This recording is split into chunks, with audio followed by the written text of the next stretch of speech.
Bueno amigos, pues muy buenos días, bienvenidos a todos. Y vamos a iniciar esta reunión, este retiro, hablando sobre la oración, pero la oración dirigida desde la divina voluntad.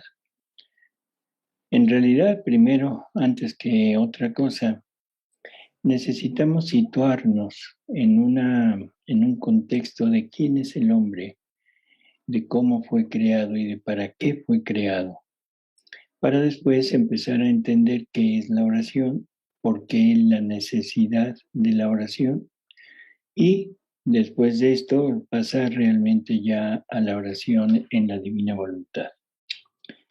Así que vamos a comenzar y vamos a entender que Dios creó al hombre para que el hombre le hiciera compañía.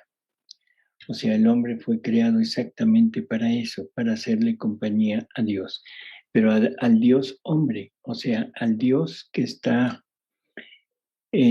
encarnado. Dios en sí mismo es totalmente completo, está completo, no le falta nada, no requiere nada. Dentro de este acto completo de amor de Dios está incluida la humanidad del Verbo Eterno. O sea, la humanidad del Verbo Eterno se genera para poder completar el amor en Dios. Y ahora Dios, ya siendo amor, estando totalmente satisfecho en él, ahora necesita externarlo, necesita ponerlo fuera.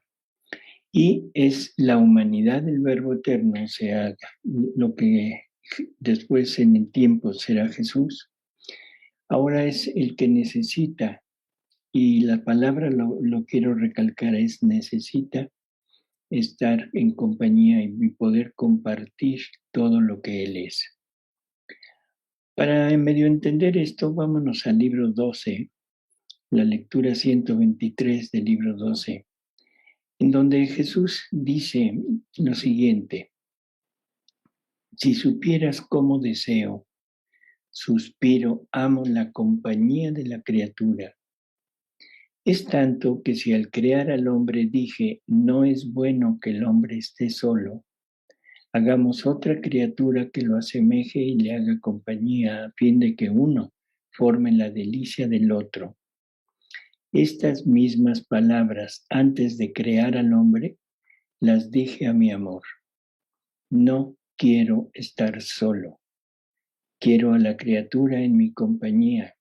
Quiero crearla para entretenerme con ella, para compartir con ella todos mis contentos.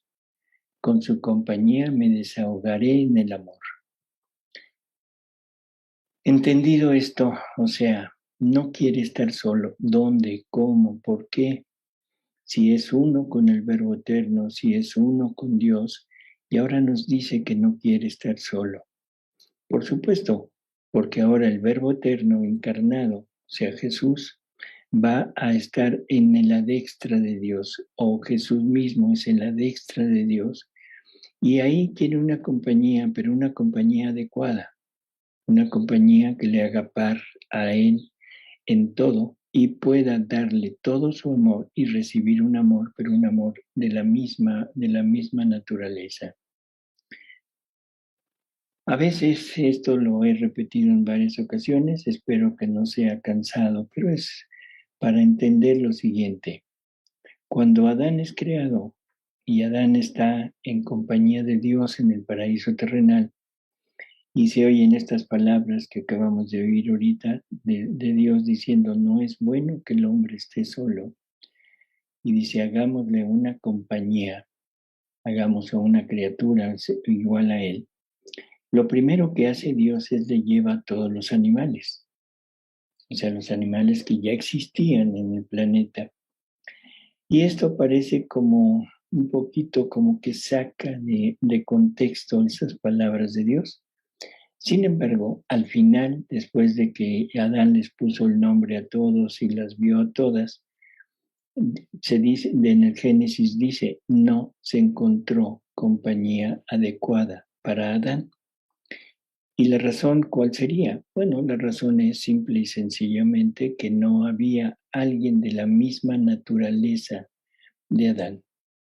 O sea, todos eran animales, seres vivientes, pero ninguno con la misma naturaleza de él. Por lo tanto, no podía compartir ese amor, toda esa infinitud de dones que él tenía. Lo mismo está pasando aquí. Jesús, la humanidad del Verbo eterno, es uno con el Verbo, es una con Dios, está completo en esa relación de la naturaleza divina, pero su naturaleza humana no tiene compañía adecuada. O sea, ya viviendo en este mundo, viviendo en esta creación, esta humanidad no tiene una compañía adecuada. Le falta alguien que sea igual que él, hombre, Dios. Por eso esas palabras que dice Jesús, que Jesús nos dice que antes de crear al hombre, él le dice a su amor, al amor. ¿Y a quién se lo estará diciendo? A Dios, a la divinidad, porque Dios es amor. Entonces le está diciendo que no quiere estar solo en este mundo, que quiere a una compañía, que quiere a una criatura, pero una criatura que sea semejante a él, una criatura que tenga la misma naturaleza que él, pero él tiene naturaleza humana y naturaleza divina.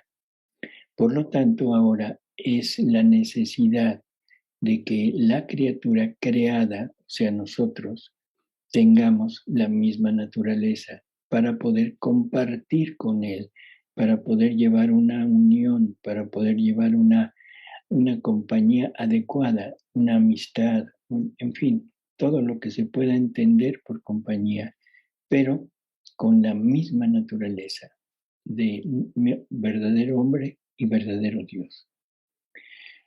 Así que tenemos esto, dice, y luego continúa en esta lectura y dice, por eso la hice a mi semejanza, por eso hizo a la criatura a su semejanza. Y conforme su inteligencia piensa en mí, se ocupa de mí, así hace compañía a mi sabiduría, y mis pensamientos, haciendo compañía a los suyos, nos entretenemos juntos. Si su mirada me mira a mí y a las cosas creadas para amarme, siento la compañía de su mirada. Si la lengua reza, enseña el bien, siento la compañía de su mirada. Si la lengua reza, enseña el bien, siento la compañía de su voz. Si el corazón me ama, siento su compañía en mi amor, y así de todo lo demás. Entendido esto es todas las acciones del ser humano, todas las acciones de Dios, de la criatura, siendo una con Él, van a poder unirse a todas las acciones de Él para hacer esa verdadera relación de amor, que el amor es unificación, el amor es unir, el amor no es diferencia, sino es compartir. El amor para tener vida, o sea, quiere un desahogo, o sea, el amor solo, si no se externa, si no se comparte, en definitiva, es un amor que queda taciturno y podríamos decir que casi muere, fallece por falta de acción. Entonces, nos dice Jesús que la voluntad, cuando está sola, es siempre estéril. El amor aislado languidece y se apaga. Y dice él, y yo amo tanto a la criatura que la quiero unida con mi voluntad para hacerla fecunda, para darle vida de amor. Y en esto yo encuentro mi desahogo, porque solo para desahogarme en el amor he creado a la criatura, no para otra cosa. En estas pequeñas frases nos dice cosas que deberíamos de tomar muy en cuenta para entender quiénes somos. para entender cuáles deberían de ser nuestras acciones, nuestras finalidades, nuestras metas y sobre todo entender qué somos para Dios, qué somos para Él, qué somos para Jesús. Lo primero, el amor para tener vida necesita desahogarse. El amor, un amor que no se desahoga, un amor que no se da, que es la única acción que el amor puede tener, es un amor inútil.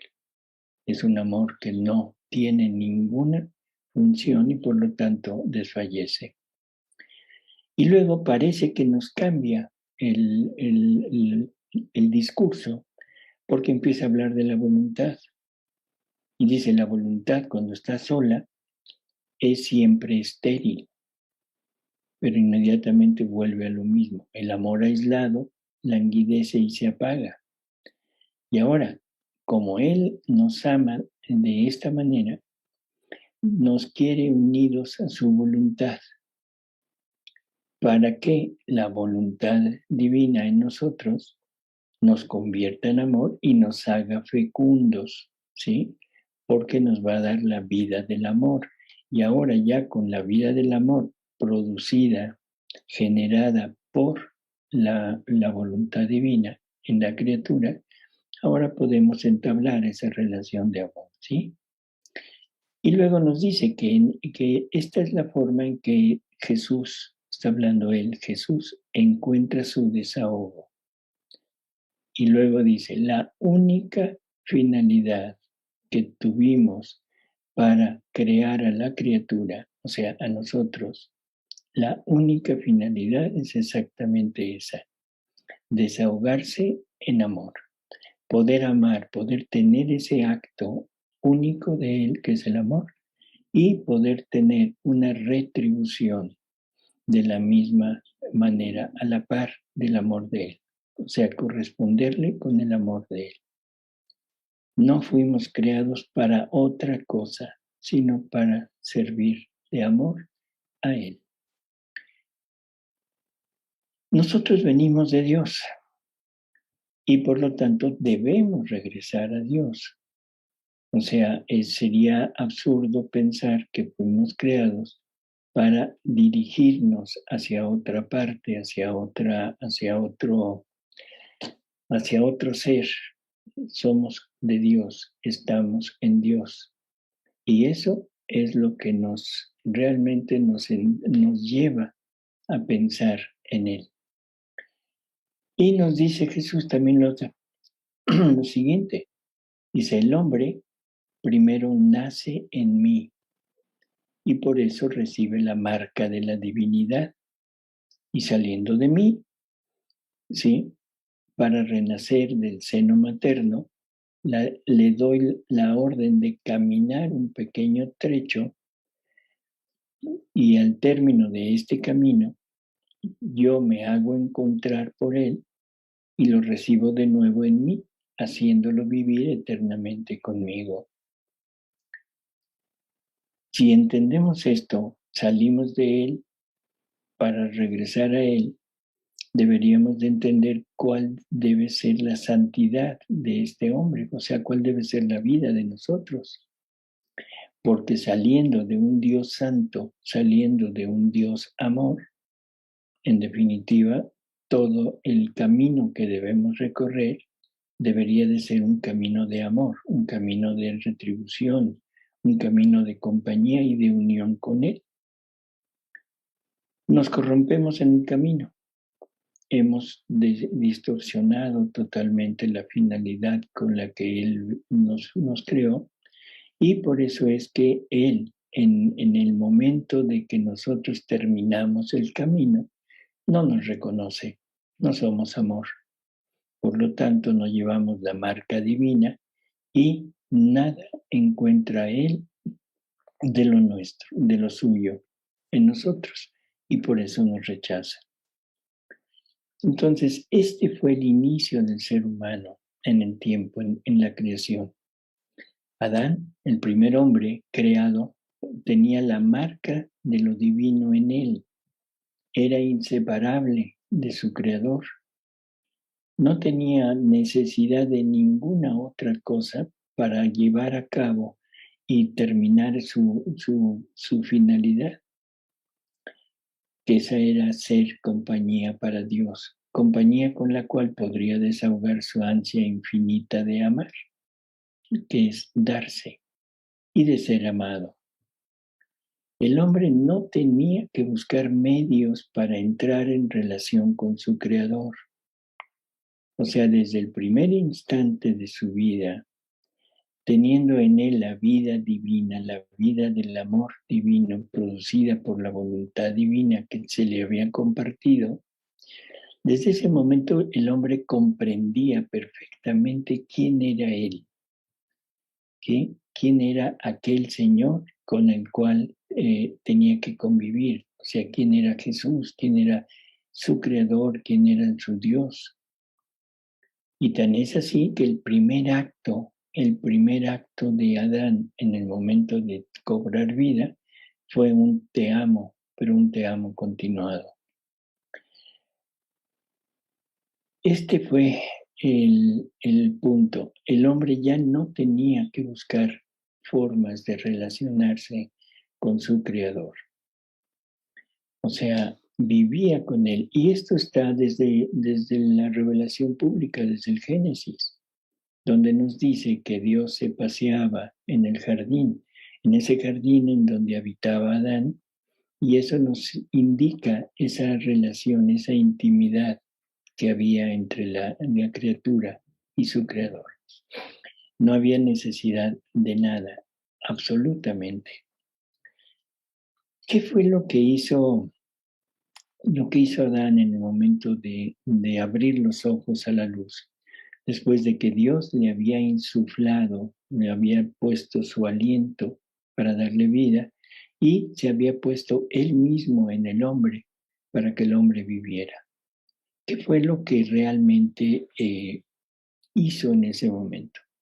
Esto nos lo revela Jesús y nos dice que en cuanto Adán sintió la vida, el movimiento, la razón, que cobró su razón, vio a su Dios ante él, comprendió que él había sido formado, o sea, comprendió que era criatura y sentía en sí mismo, en su ser, todavía frescas las impresiones, el toque de las manos creadoras.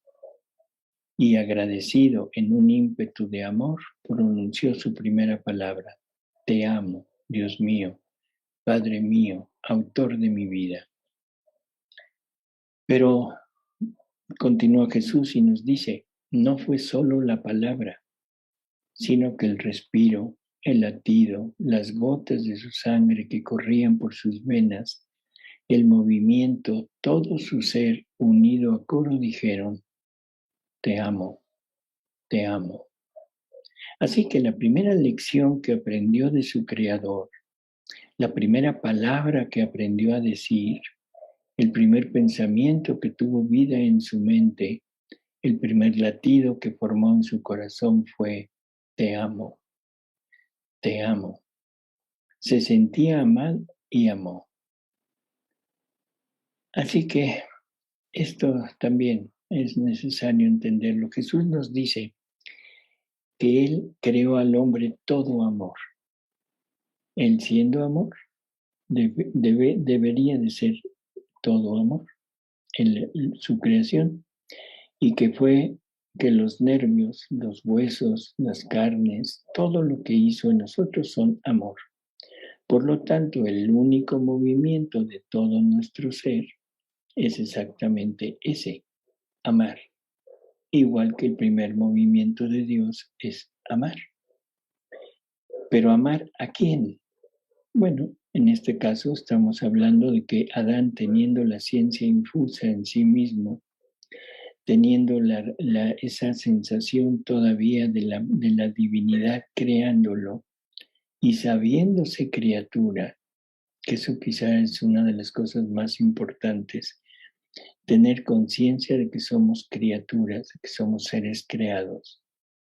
En ese momento no pudo hacer otra cosa, no supo hacer otra cosa que darle salida a todo el amor que es Él, que es un complejo de amor, pero dirigido hacia ese ser que es su mismo creador.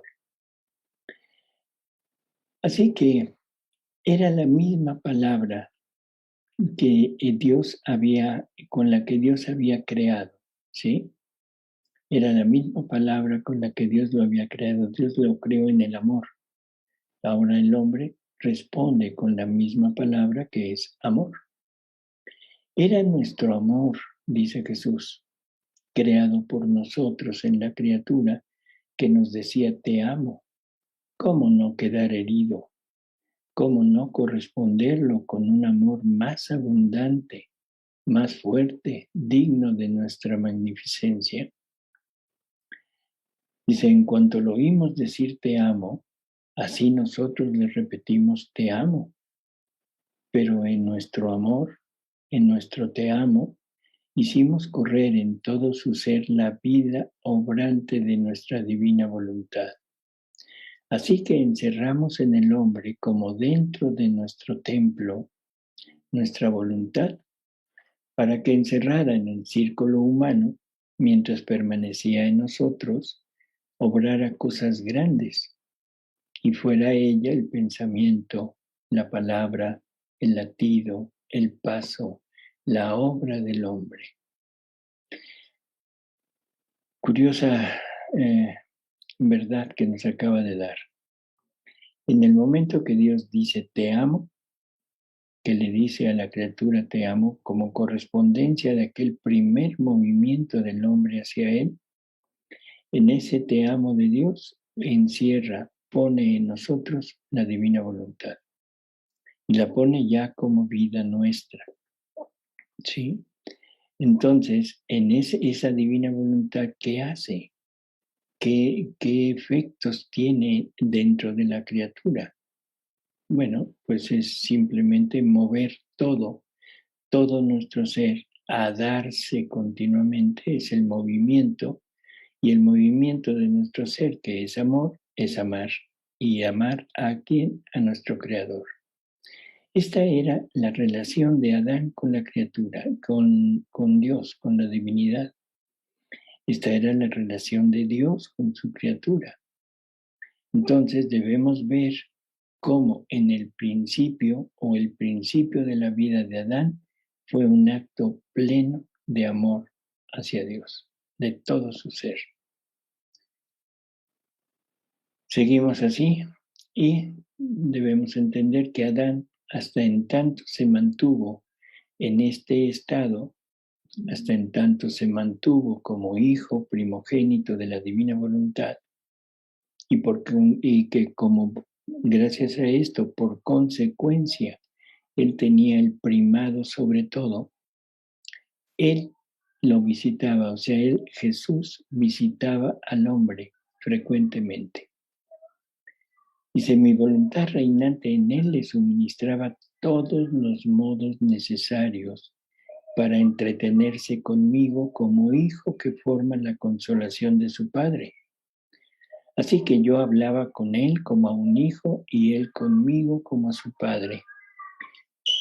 Aquí estamos entrando en un terreno un poquito, ¿cómo diríamos? Medio confuso, porque el que está hablando, el que está llevando a cabo esta plática o esta relación, es Jesús. Y nos dice que Él estaba ahí con el hombre, que Él hablaba con el hombre, que lo visitaba con el hombre. Pero en el tiempo, en la creación, Jesús viene miles de años después. Recordemos que en Dios no hay sucesión de actos, que Dios es un acto único y que en ese acto único se encuentra todo presente, o sea, la creación, la redención, la santificación. Por lo tanto, en el acto único de Dios, o sea, Jesús estaba presente ya en el paraíso terrenal, que está simbolizado también en el Génesis, cuando nos dicen que Adán fue arrojado del paraíso para que no comiera del árbol de la vida y viviera para siempre. O sea, si hubiera vivido para siempre, hubiera revertido la consecuencia del pecado, de la desobediencia. Por lo tanto, el árbol de la vida sabemos que es Jesús. El que come de su carne y bebe de su sangre tendrá vida eterna. El que no la come, no la bebe, no tendrá. Así que en el acto único de Dios, Jesús estaba presente ahí, en el paraíso terrenal. Entonces Adán lo tenía todo, nada le era negado, ni siquiera la presencia de Jesús, para entretenerse con él, porque para eso fue creado. ¿Sí? Para eso fue creado, sin necesidad. Ojo con esto, que es el punto a donde queremos llegar. En la santidad que Adán tenía, en ese momento de haber sido creado, Adán no tenía necesidad de ningún requisito, de ninguna actividad para ponerse en contacto con su Dios. Vivía vida de cielo. O sea, esta era la relación realmente de Adán con su creador. Así que no había ninguna necesidad de nada, ninguna necesidad de oración, porque la oración es el modo, el medio que la criatura tiene ahora para poder ponerse en relación con su creador. Y nos continúa Jesús y nos dice que cuando nos creó, era tan completa ya esa relación, esa santidad que había en el hombre, que no tuvo necesidad de darle nada más. Y nos dice que al crearnos, no nos dio leyes, no instituyó sacramentos, sino que solamente nos dio su voluntad. Porque teniendo su voluntad en nosotros era más que suficiente, estando en el principio del acto creador de nosotros, en el acto creante de nosotros, para poder encontrar todos los medios para llegar no a una santidad humana, no a una santidad baja, sino a la altura de la santidad divina. Y así, con esta santidad divina, poder estar desde el inicio de nuestra existencia en el punto culminante de nuestra creación, de la finalidad para la que habíamos sido creados. Entonces, el hombre no tenía necesidad más que de la divina voluntad. Y en esta divina voluntad debíamos encontrar todo en modo sorprendente y fácil para hacerse santos y felices en el tiempo y en la eternidad. Y no solo nosotros, no solo hacernos santos, no solo nosotros hacernos felices, sino hacer feliz a nuestro Creador, hacer feliz a Jesús, hacer feliz a este ser, hombre Dios, porque ahora ya había una criatura de la misma naturaleza y poder ser compañía adecuada para él. Entonces, en el tiempo de la creación del hombre, estaba unido totalmente a su creador. La oración no tenía, ni siquiera se pensaba en oración, porque la vida de la criatura era una oración continua, era una compañía continua con Dios. Podríamos decir que la existencia del hombre es oración. Pero ¿qué sucedió? Viene la desobediencia. Adán pierde toda aquella riqueza que le fue donada en el momento de su creación. Ya no tiene la relación con el Ser Supremo y su voluntad humana, débil, pequeña, se enfrenta a un mundo que se ha vuelto hostil, que le niega sus bienes, que comienza una nueva manera de habitar en este mundo que ya no le sirve. O sea, le sirve en el sentido de servirlo, de donarle, de darle todos sus dones que tenía la creación, dárselos al hombre, porque toda la creación tenía el mandato de venir a servir al hombre, pero al hombre con Dios en su interior. O sea que en realidad el punto final de toda la creación era servir al hombre Dios, no al hombre nada más. Así que en este momento empieza una nueva manera de vivir en que el hombre tiene que empezar a luchar contra la naturaleza, tiene que empezar a pelear contra los medios y lograr su sustento, como dice en el Génesis, con el sudor de su frente. Ahí esa es como la relación total que debe de haber. Y ahí nace la necesidad de la oración, esa necesidad de poderse poner en comunicación con Dios. Así que ya tenemos el primer concepto de que la oración es un modo, un medio para poder comunicarnos, poder ponernos en la presencia del Creador. Tenemos también ya la idea muy clara de que en el momento de la creación del hombre o cuando el hombre regrese a su punto de origen, que vuelva a tener las mismas prerrogativas, los mismos dones que Dios le había donado, en ese momento estaremos sin la necesidad de la oración. Bueno, ahora vamos a ver, según la Iglesia, qué quiere decir oración. O sea, qué tipos de oración tenemos.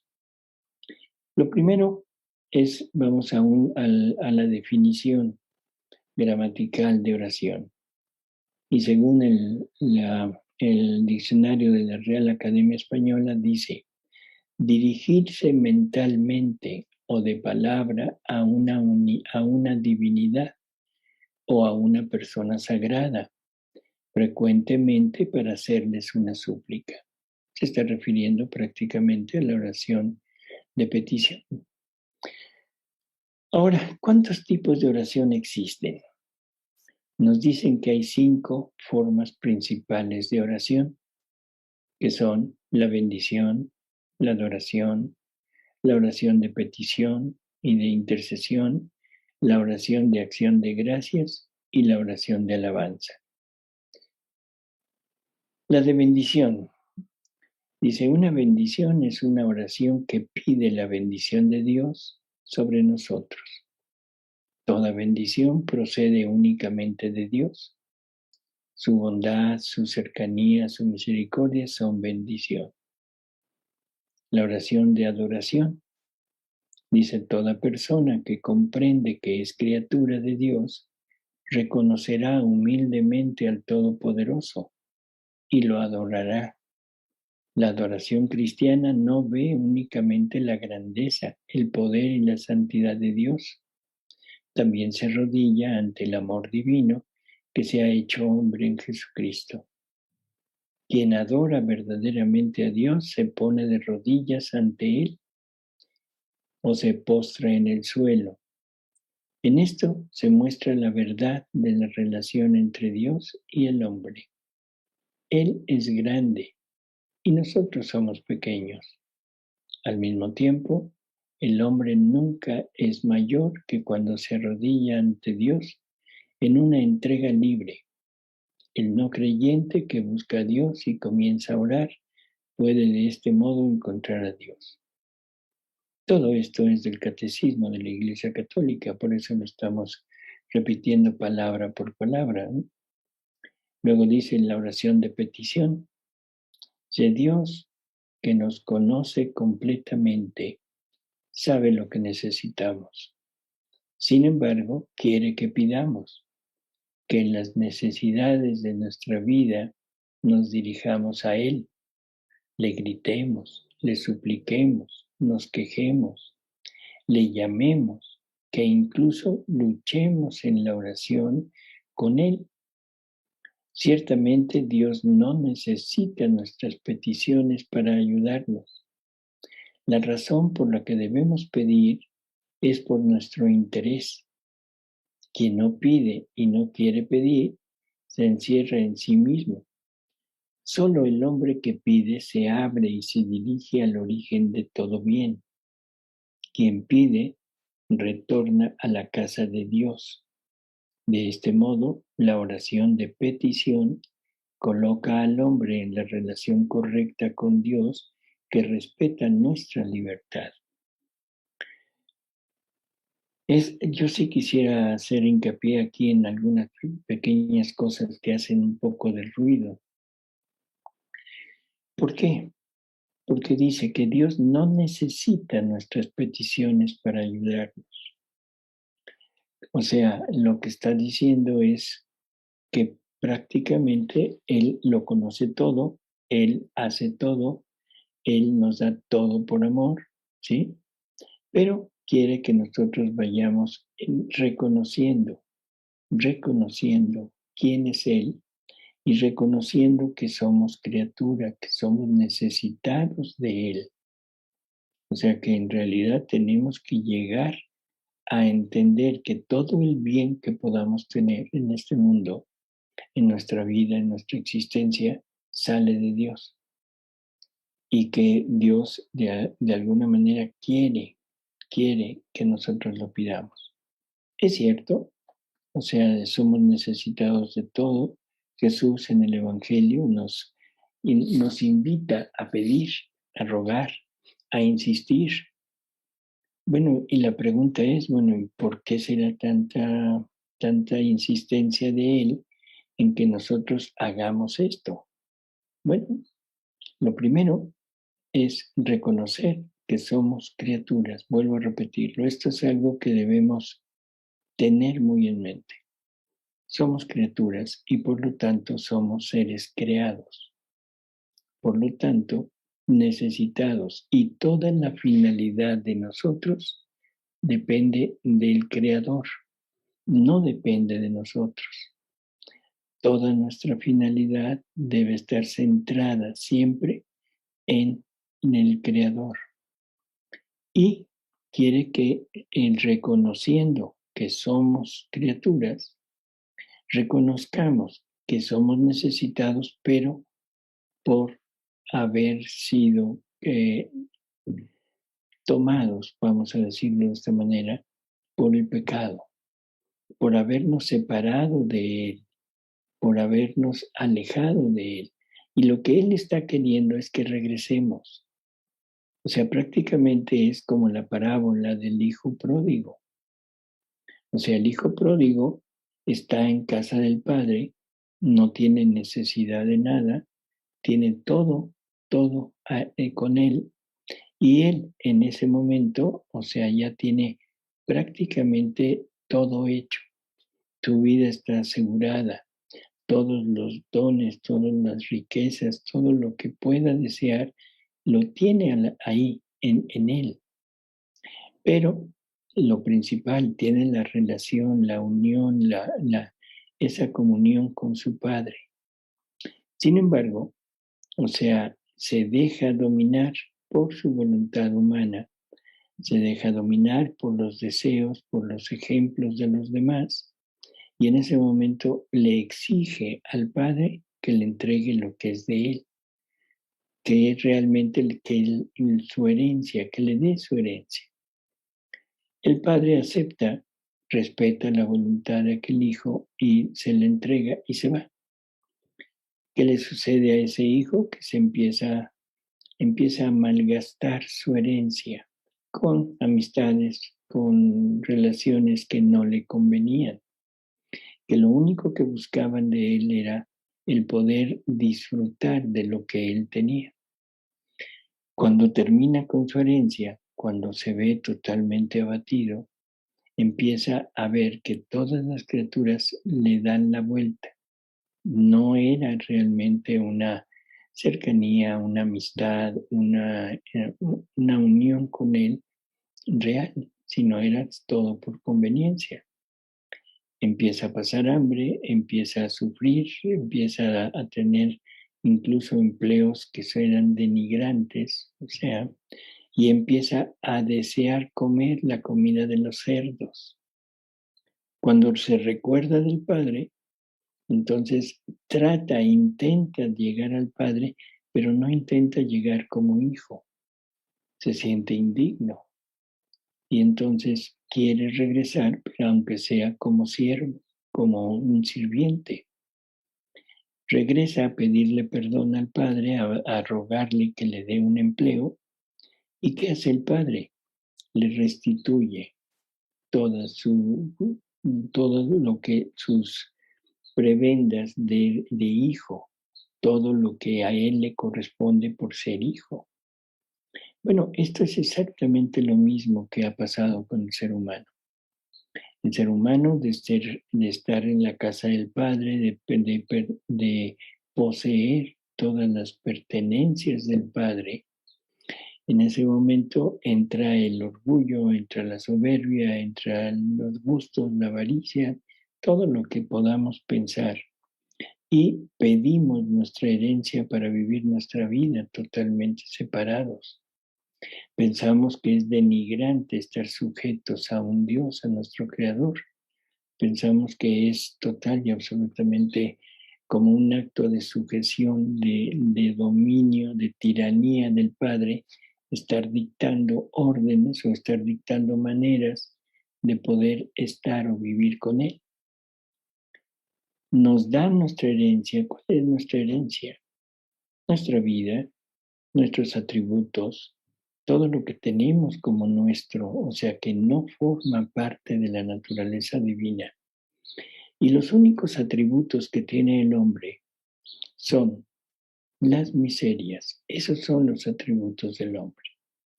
Aparte de una inteligencia humana, de una razón, en fin, pero todo lo que va a mover el ser humano a través de esto son sus miserias.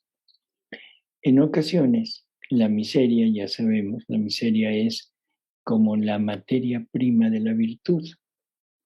Entonces el hombre puede hacer uso de la miseria para convertirla en virtud. Por lo tanto, tenemos las miserias y las virtudes, parte por parte, que es con lo que actuamos. Eso es lo que se nos dio como herencia. ¿La hemos malgastado en nuestra vida? Sí. Hemos hecho uso de ellas, a veces como virtudes, a veces como miserias, a veces una y otra, pero siempre, siempre separados del Padre. Qué tremenda lección esta parábola, porque esperemos que no necesitemos llegar a la miseria absoluta como cayó el hijo pródigo para entender que debemos o que tenemos que regresar a estar con Él, con nuestro Padre. Y aunque sea como siervo, llegamos a pedirle que nos reciba. Esa es la oración. La oración no es más que eso, una petición de ayuda, una petición de decirle, por lo menos como una dádiva, como una muestra de tu magnanimidad, de tu benevolencia, de tu misericordia, aunque sea, dame de comer, dame un trabajo entre tus siervos para que yo pueda vivir y quiera y pueda vivir cercano a ti. Esa es la oración. Esa es la oración que hemos conocido y que aquí la estamos viendo como la oración de petición. ¿Qué hace el Padre? Le dice, no, un momento, no te apures. O sea, tú eres mi hijo y no importa que te hayas equivocado, ya te arrepentiste, que eso es lo que no hemos hecho, y ahora ven y entra conmigo. Y esto que no hemos hecho, lo quiero recalcar, rezamos mucho, nos entregamos mucho, pero ¿realmente estamos arrepentidos? ¿Realmente hemos cambiado de vida? ¿Realmente hemos cambiado nuestras actitudes? nuestro rechazo a Dios en los actos más simples de nuestra vida. Nos hemos acercado realmente a dar una verdadera retribución en ese te amo en todo lo que hacemos. Yo pienso que no. Por eso es que no se nos ha restituido toda la dignidad de hijos. Ahora Jesús lo que quiere es que entendamos esto, que vayamos penetrándonos y que poco a poco vayamos entendiendo que lo que necesitamos no es la oración, sino es el arrepentimiento, es el acercamiento filial con nuestro Padre y decirle, Padre, aquí estoy, quiero ser nuevamente tu hijo. Como esto no lo hemos entendido todavía, seguimos con nuestras oraciones de costumbre. Continúa el catecismo y nos dice que hay un tipo de oración que es de intercesión, que es la petición por los demás. Y dice que del mismo modo que Abraham intercedió a favor de los habitantes de Sodoma, y que así como Jesús oró por sus discípulos, y como las primeras comunidades no solo buscaban su interés, sino todos el interés de los demás, igualmente los cristianos piden siempre por todos, por las personas que son importantes para ellos, por las personas que no conocen e incluso por sus enemigos.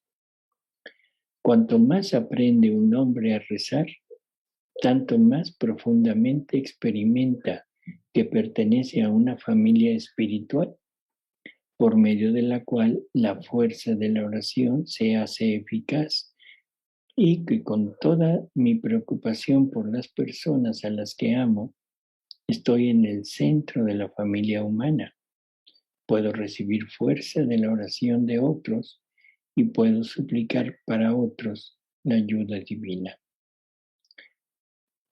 La oración de acción de gracias.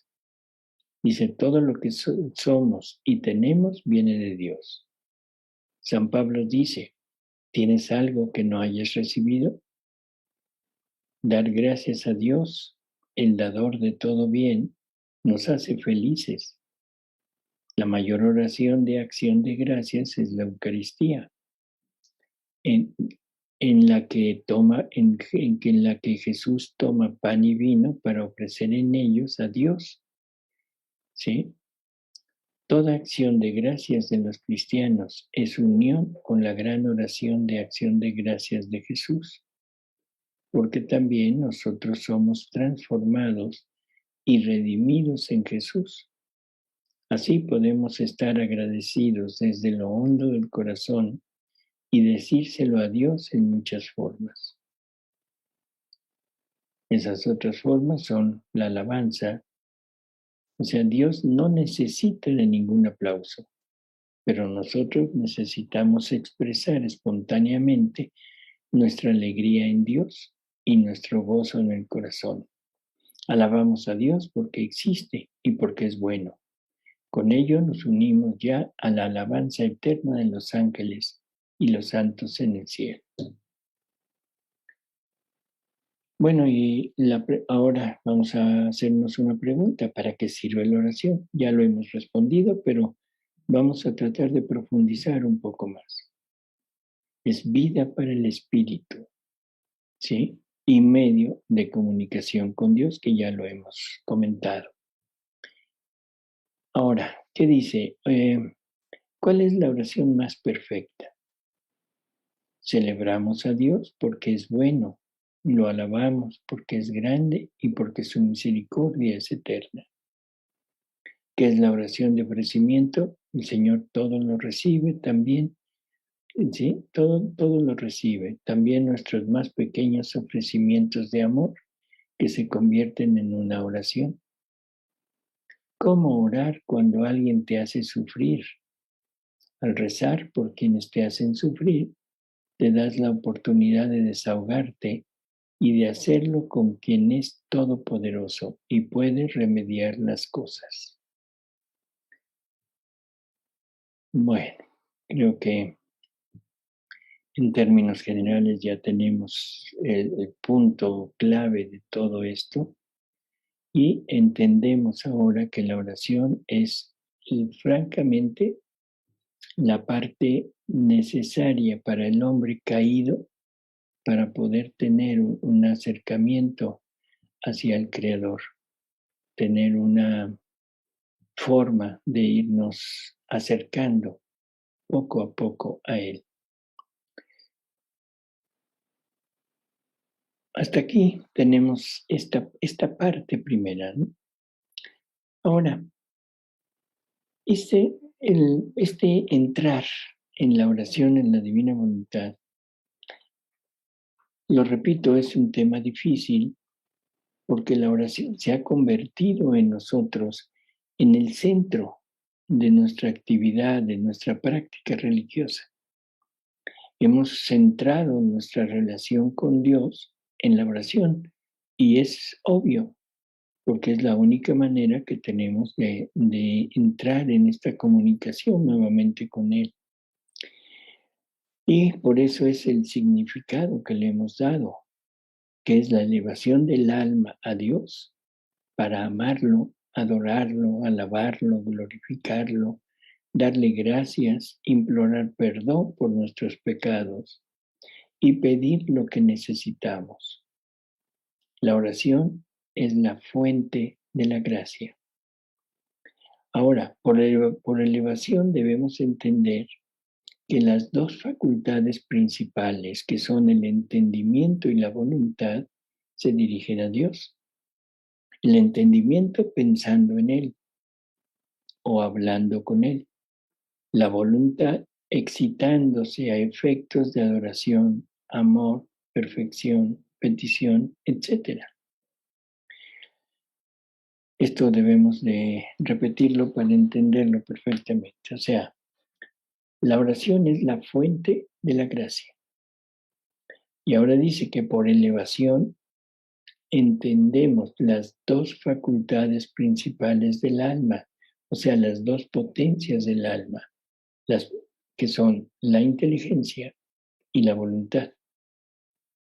Ahora, cuando estas dos potencias se dirigen a Dios, la manera es que el entendimiento o la inteligencia piensen continuamente en Él, que todo lo relacionemos con Él. O sea, que no haya diferencia entre lo que nosotros hacemos, recibimos, vemos, o sea, nos comunicamos con diferencia con Dios, que todo lo acojamos como salido de Él.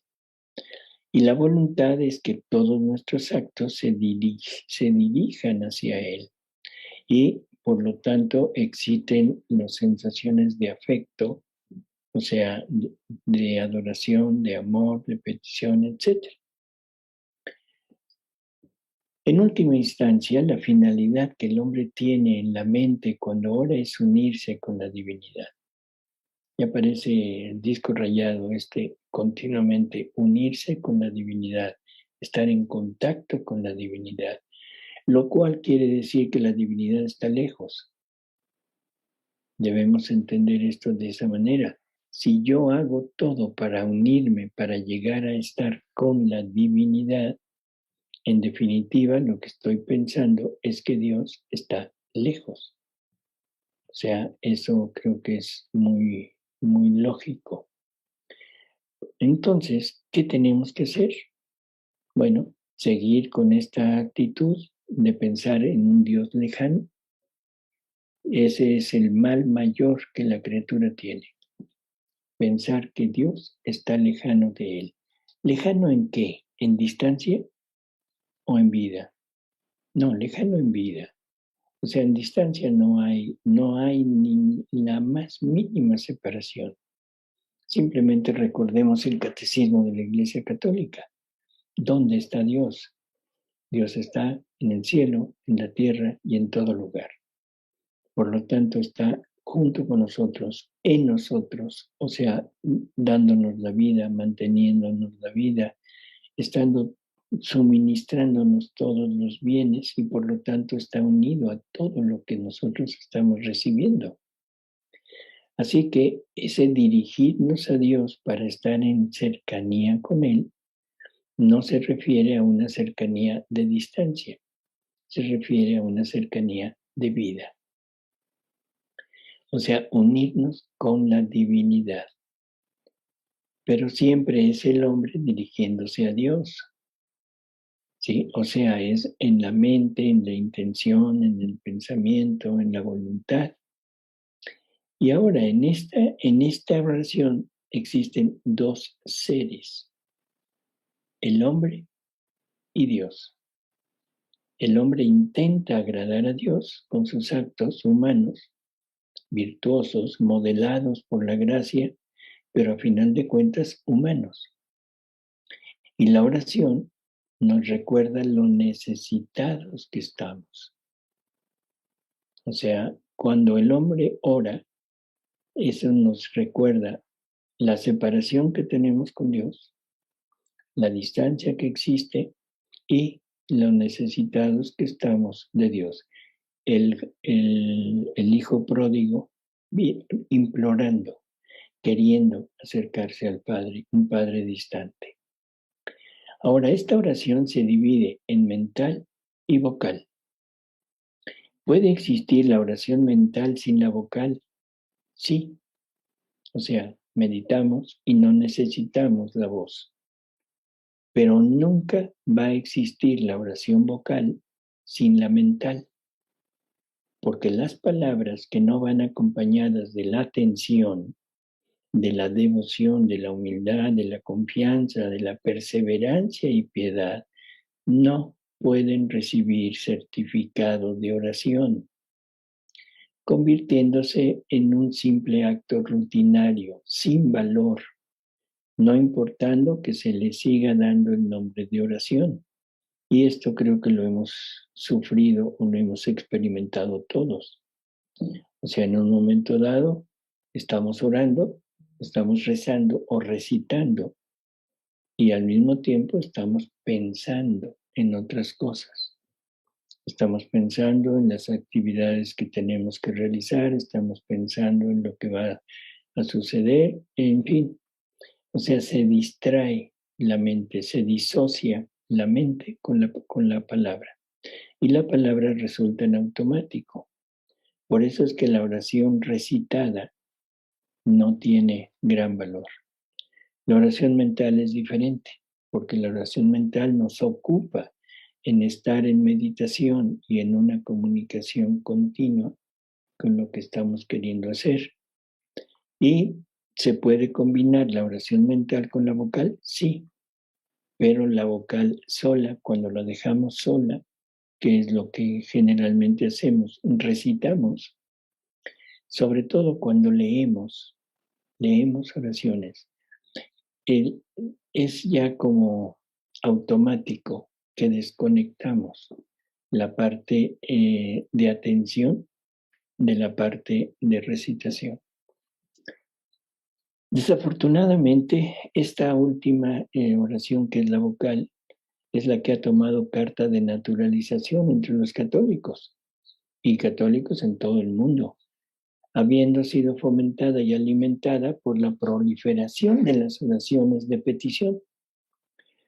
Ahora, la oración mental en muchas ocasiones va exenta de petición, encontrando el alma el deleite con la unión con su Creador, y casi nunca, por decir jamás, es dirigida a los santos o a los ángeles, sino siempre a Dios o a nuestra Madre Santísima. Entonces, a veces llegamos ya no solamente a esa comunicación, sino de aquí se puede pasar a la oración de contemplación, en donde el alma realmente logra llegar a esa unión, a esa cercanía, vamos a decirlo mejor así, a esa cercanía con el Creador, y empezamos a contemplar. ¿Y qué contemplamos en Él? Contemplamos sus dones, sus atributos, contemplamos su amor, su misericordia, su bondad, su sufrimiento, todo. Y nos sumergimos en esa contemplación, pero siempre desde separados de él, separados de vida. O sea, observamos, contemplamos, pero no nos fundimos, no somos uno con él.